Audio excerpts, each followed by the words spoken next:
নমস্কার দর্শক বন্ধুরা, তোমরা সবাই কেমন আছো? আশা করি তোমরা সবাই খুব ভালো আছো।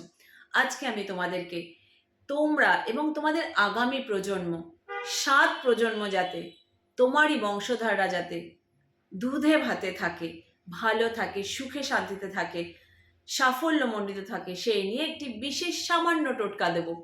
তাই সম্পূর্ণ ভিডিওটা প্রথম থেকে শেষ অবধি দেখো। খুব ছোট্ট ভিডিও, এবং ভালো লাগলে অবশ্যই চ্যানেলটিকে সাবস্ক্রাইব করো এবং অন্যদের জন্য অনেক অনেক শেয়ার করো। জয় আদ্যা শক্তি মহামায়া, জয় শ্রী ঠাকুর রামকৃষ্ণ, জয় গুরু বামদেব।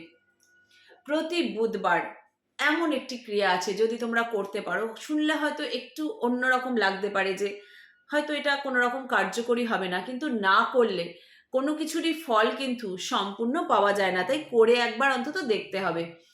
তাই প্রতি বুধবার একটা 1 টাকার কয়েন নেবে, তাতে একটু সিঁদুর লাগাবে, একটু হলুদ লাগাবে, লাগিয়ে কোনো প্রতিষ্ঠিত মন্দিরে, ঘরে গৃহে দেবতার করলে কিন্তু কাজটি হবে না, কোনো প্রতিষ্ঠিত মন্দিরে যেখানে নিত্য পুজো অর্চনা হয়, মন্ত্র পাঠ হয়, একদম নিয়ম মেনে পুজো হয়, এরকম কোনো প্রতিষ্ঠিত মন্দিরে যেখানে গণেশের মূর্তি আছে, সেখানে গিয়ে গণেশের চরণে ছুঁয়ে নেবে। নিয়ে তোমার বাড়িতে আছে এমন কোনো গাছ, সেটি টবে হতে পারে, উঠোনে হতে পারে, বাগানে হতে পারে, সেই গাছের নিচে পুঁতে দেবে।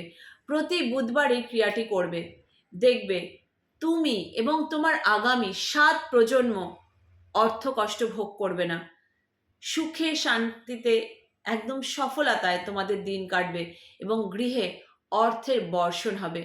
তো জয় মা, তোমরা অনেক ভালো থাকো, সুস্থ থাকো। আগামী দিনে আরো অনেক নিত্য নতুন টোটকা যাতে তোমরা ভালো থাকো তোমাদের সামনে আমি তুলে ধরবো। জয় মা।